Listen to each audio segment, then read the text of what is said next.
When my cousin asked me to co-sign a car loan, she promised, "I swear on Grandma's grave I'll pay every penny." 2 months later, I got a call saying the car was missing, and so was she. When I tracked her down, she screamed, "You're lucky to even know someone as ambitious as me."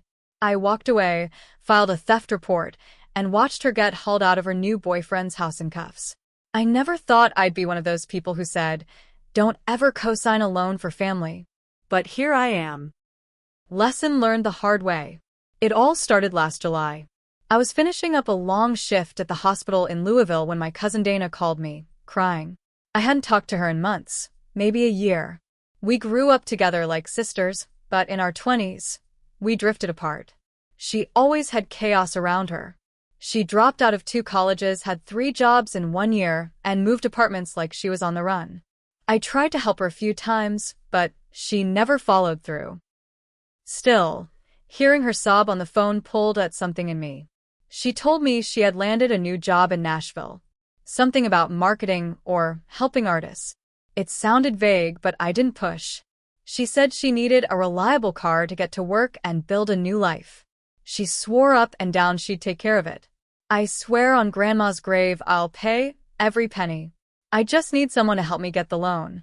They won't approve me on my own." That stopped me. Swearing on Grandma's grave? That meant something in our family. We were both crushed when Grandma died. Dana used to wear her old perfume and cry about missing her hugs. So when she said that, it hit me deep. I met her at a used car dealership the next weekend. She picked out a silver 2019 Honda Civic. Clean history, decent miles. The dealer made it clear Dana couldn't get the loan alone. Her credit was trash. Mine, on the other hand, was solid. I'd just paid off my student loans and was thinking of buying a condo. "You sure about this?" the dealer asked, staring me down like he was trying to save me from myself. "She's family," I said. I signed the papers.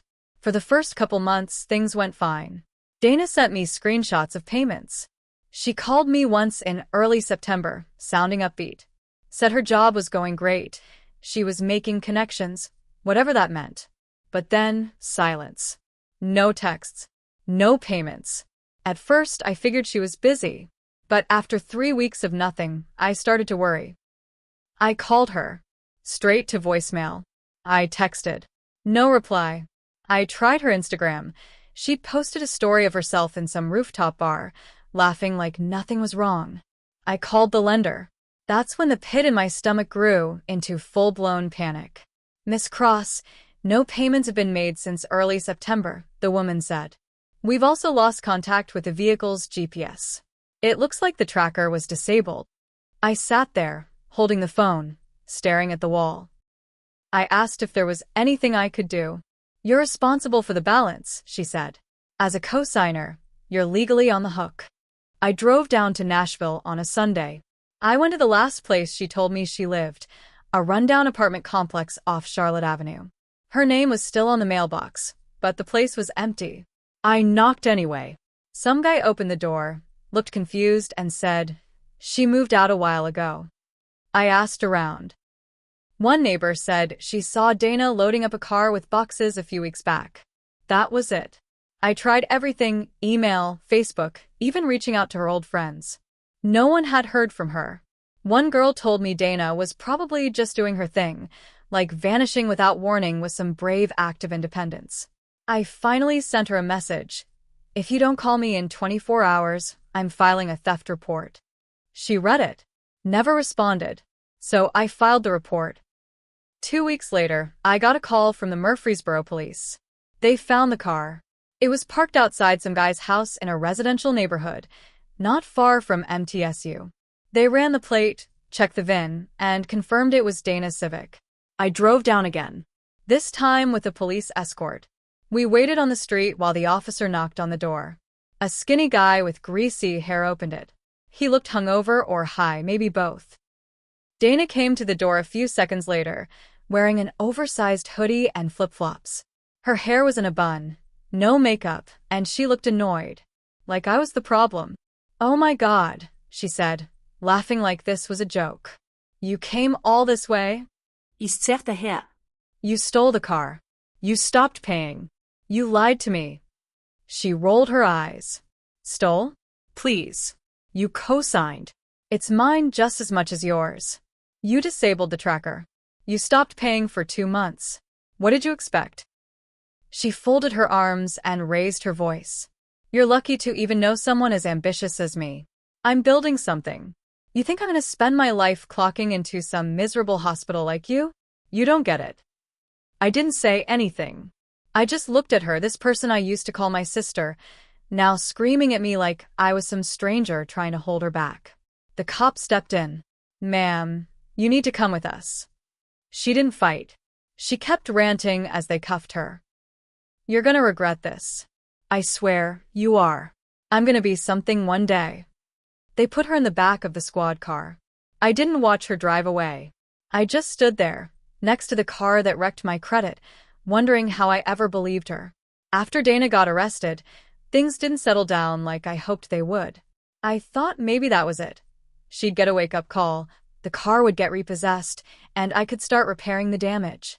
But it didn't work that way. Not even close. 2 weeks later, I got served papers at my job. She was suing me. I stood in the break room holding the manila envelope with my name on it, my hands shaking so bad I had to sit down. She filed a small claims case in Davidson County, claiming the arrest ruined her reputation and that I owed her for emotional damage and lost opportunity. Lost opportunity? The girl disappeared with a car, skipped payments, and let me take the hit. Now she was saying I was the one who caused her harm? I called the police station where she was booked. She'd been released the next day. No bail, no charges filed, just a warning and a vehicle handover. The cop I talked to told me it was a civil issue, not criminal. Since I had co-signed, and she had possession of the car with my knowledge, it got murky. So she walked free, and then turned around and filed a lawsuit against me. My hands were tied. I had to take time off work to drive back to Nashville for the court hearing. I didn't even tell anyone in my family, not yet. I felt too stupid. When I walked into the courtroom, Dana was already there, sitting at the plaintiff's table like she was starring in her own little drama. She wore a blazer over a tight dress, hair curled, lipstick thick. Her new boyfriend was with her, the same guy from the house. He kept smirking at me. When the judge asked her to explain her claim, Dana went off. She embarrassed me. She filed a false report. I lost my internship because of the arrest. I had real plans. I was networking with people in the music industry, and now I'm blacklisted. The judge turned to me. I kept it simple. I had the loan documents. I had the texts. I had the payment history. I even printed screenshots of her Instagram posts from the time she disappeared, showing her drinking on rooftops and clubbing on weekends. I ended with one line. She swore on our dead grandmother's grave she'd pay. She used that to manipulate me. The judge didn't say much, just took everything into consideration and said he'd rule by mail. 2 weeks passed. Then the letter came. Case dismissed. I felt relief for maybe 5 minutes. Then the next wave hit. That same week, I found out my credit score dropped 138 points. The lender sold the debt to a collections agency. They were coming after me for the remaining balance, over $9,000. Dana had completely ghosted the lender. Never answered a single call or a letter. And as the co-signer, they came after me. That's when I snapped. I wasn't going to let her keep burning everything down while she played the victim. I called our aunt, her mom. I hadn't spoken to her in years. She answered like she was bracing for a fight. I told her everything. The car. The lawsuit. The arrest. The debt. She sighed. I'm sorry you got dragged into this, she said. But I warned you. Dana doesn't care who she uses. Not even family. Then she said something that made my blood run cold. You're not the first. I asked her what she meant. She did this with my name, too. Credit card in my name. Racked up charges. Never paid. I had to file bankruptcy. My mouth went dry. Why didn't you say anything? I was ashamed, she said. I hung up, heart pounding. This wasn't just a fluke. Dana planned this. She used people, moved on, and left wreckage behind. But she didn't count on me fighting back. I spent the next few days digging. I couldn't sleep. I couldn't eat. I just sat at my kitchen table with my laptop and a growing folder of every receipt, message, and bit of information I could find on Dana.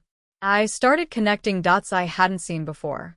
One of her Instagram posts from August had her tagged at a hotel in Atlanta. During a weekend, she told me she was working overtime. Another post from early September showed her wearing designer sunglasses, holding up a drink with the caption, "Manifesting my dream life." She was living it up while I was checking my credit score every night with a pit in my stomach. Then I noticed something strange. Her LinkedIn profile listed a job with a startup media company in Nashville, but when I searched for the company, the site was down. I used the Wayback Machine to look up the site's old content. It had no actual employees listed, no contact info. Just some buzzwords and vague consulting services. I got curious. I searched the business name on the state's corporation database. It had been registered under a man's name, not Dana's, and the address matched the same Murfreesboro house where the cops found her. Her boyfriend. So I dug deeper. His name was Brandon F. ______. I won't post his last name, but let's just say what I found made my skin crawl. He had arrests in 2 other states. Credit fraud, identity theft, forging checks. All from 5 years ago. Nothing recent. He'd clearly gotten better at hiding it. I found a Reddit thread from 2021 where someone mentioned a guy with his exact description who scammed them into investing in a fake record label. No charges ever filed.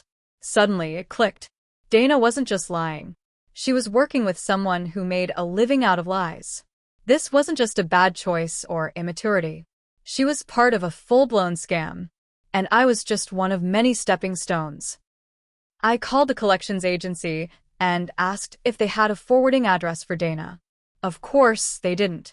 But they did give me something unexpected, a second phone number listed under her name. One she didn't give me.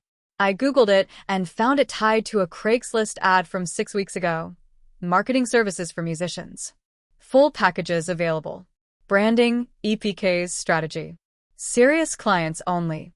It was her ad. She'd rebranded herself as a music marketing expert. I emailed the address on the ad, pretending to be an up-and-coming artist. I asked for price quote. I got a reply the same day. It was Dana, using a fake name, but I knew the writing. I recognized the way she wrote her exclamation points. She offered me a starter package for $650, all up front via Cash App. I didn't reply. Instead, I forwarded everything, the fake job, the ad, the scam, to a friend I knew from college who worked at a local news station in Nashville. He called me the next day. "Are you okay with going on record?" he asked. "Because this story's a lot bigger than just a bad cousin." I wasn't sure. But then I thought about my aunt, about the debt collectors, about how Dana almost wrecked my life and walked away smiling. I said yes. A week later, the story aired. They didn't use Dana's full name, just her first name and photo blurred out. But everyone who knew her recognized her. The report mentioned her fake company, the lawsuit, and the fact that she had multiple victims. That's when things really started to blow up. After the story aired on the local Nashville news, everything changed. I didn't expect it to blow up. But it did. First, the emails started. At least 6 different people reached out to me through the station, saying they'd been scammed by Dana and her boyfriend Brandon. One woman said she paid $1,200 for career coaching and never got anything. Another guy sent over screenshots of Cash App payments and messages with Dana under yet another fake name. Each story was the same. Big promises, upfront payments, then silence. Then came the cops. The local police called me 3 days after the report aired. A detective asked if I'd be willing to file a formal complaint and hand over everything I had. I said yes. I dropped off the folder I'd been building, including screenshots, text records, and the Craigslist ad. The detective told me it wasn't just me anymore. They had 4 other complaints under active investigation. Dana had crossed the line from shady to criminal. I didn't tell my parents. I didn't want them involved. But my mom found out anyway, from her sister, Dana's mom. She called me crying, torn up and embarrassed. I told her it wasn't her fault.